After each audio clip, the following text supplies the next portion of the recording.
to spend millions of shillings in condom education. Yes, under key service area 0013, which will give us the output under 109016. You plan to spend millions of shillings on what you have termed condom education. It is in the ministerial policy statement. I picked it from it. Condom education and correct use of condoms. The Ministry of Justice.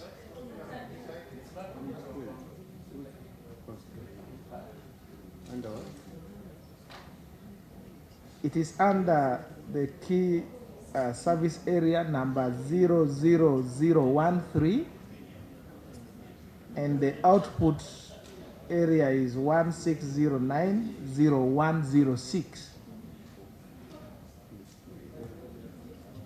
And I do not want to water down our, they call it the ABC strategy or something, but I want to understand that at the level of now your staff at the Ministry of Justice and Constitutional Affairs, you still need to be taught how to use condoms and the correct use of condoms, and you allocate much money to that particular budget line, millions, and then afterwards you ask us to provide more money to certain areas. That's the concern I have. Maybe there is a better justification, but I would like to be understood. You also go ahead and you want to organize a medical camp, and you have allocated money for medical camp. You have a ministry responsible for health and dealing with health issues. And it's the government that told us that now you're in what they call program-based approach, meaning you have a program on health, a program on this, a program on that. Why should we now approve money for medical camp, which also includes physical exercises? And the physical exercises in your costed work plan is the first quarter you will not do physical exercise. You start doing in second, third, and fourth quarter. So should we still approve that money? And yet there are other areas that you have told us you want money for. And the last one I've sampled is 7 billion for consultancy. 7 billion shillings for consultancy, which is not well explained. 7 billion will be doing for the consultancy. Is reminding me on aid support. This again is contained in the budget called circular that we are supposed to spend 0.01% of the total budget on HIV, now also TB. So you can't take away that money because it's 0.01% of whichever amount that we are given. Then the other one was on, what is the 7 billion? PS. Yes. The catalogue of interventions that you can do on issues around HIV/AIDS and TB. And my question is the choice of the activity that you have put in your report. Maybe that one came off wrong, but there are many interventions that we are undertaking. No, that's right. And you don't document the Ministry of Policy. I know you picked out the condom, but I also...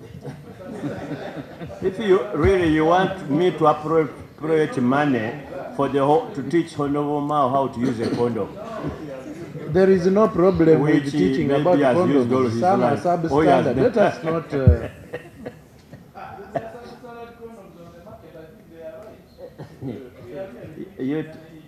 You tell us that we are getting the public. Then the last two, money there was the concern on what the 7 billion for consultancies that has not been broken down. We have international arbitration, and in fact this 7 billion is very little, because Martin here will tell you that some of the arbitration cases are worth 800 billion. Rather $800 million. The case is the Rift Valley Railways case. If we are to lose it, if we don't represent well, we will be losing as a country $800 million. So for us to find 7 billion is not enough, because first of all we have international arbitrators who are supported by Attorney General's chambers, and normally this money is not enough. Then lastly there was the concern of the new number plates. That is the bill that has been given to everybody. to pay for the new number plates that we are receiving or replacing the 700 something thousand. I thank you. The Honorable Jonathan Dodu wants us to talk about sex. But I would like us to talk about nation building. Mr. Chairman, let the record be clear that I don't prepare ministerial policy statements. Yes. What has been laid by the minister, it's their own document. Yes. And they're the ones who invited us to talk about those issues. I didn't come here to talk about sex. I came here to talk about nation building. My generation is the generation that was at university around the time that Philip Bongole Lutaya announced publicly that he was infected with HIV. We are the generation that was the most shell-shocked. Philip Bongole Lutaya visited Makerere University when I was a student.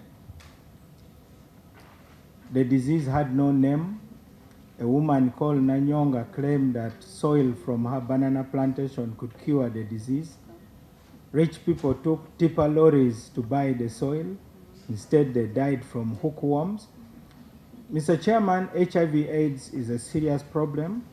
Uganda is at the front line of fighting it. Our president has received accolades for being one of the few leaders who publicly acknowledged that it was a problem, and his strategy was that Uganda is a poor country. If you fall sick, we may not afford to treat you, so please, let's prevent it. So to trivialize it, by looking for one small line in a fat ministerial statement, I think undermines the milestones that our country has achieved. In the lavatories of parliament, condoms are packed in the male toilets. Point of order. Maybe the women don't go there. There is a point of order. Mr. Chairman. Guided. Mr. Chairman, you gave us questions. We came to respond. And we responded guided by you. Number two, we take back the Honorable Katuntu's issues. This is really homework, how government works. I think in a very polite way, he's basically telling us that you have not become now as a government coming to discuss with us, but you have become petitioners. That now we come to petition Parliament. And I take that and I'll report to the cabinet. The reasons have been stated by the permanent secretary, who stated clearly that you are given how many meters of cloth you have. Then if you can only manage a mini skirt, but you want a gomesi, then where do you go? You come to Parliament and say, please, tell those who give the cloth that a gomesi would look better, and you give the reasons. So we also beg for your understanding as Parliament, because ultimately you are the ones who appropriate. And so far, unless the president comes to complain that don't listen to my ministers when they come to you, because everybody comes here anyway. The UPDF, the president's office, everybody comes here to complain. So maybe when we have a conference, then we can discuss this as a government, namely the executive and Parliament. But otherwise, I take your point very seriously. You put it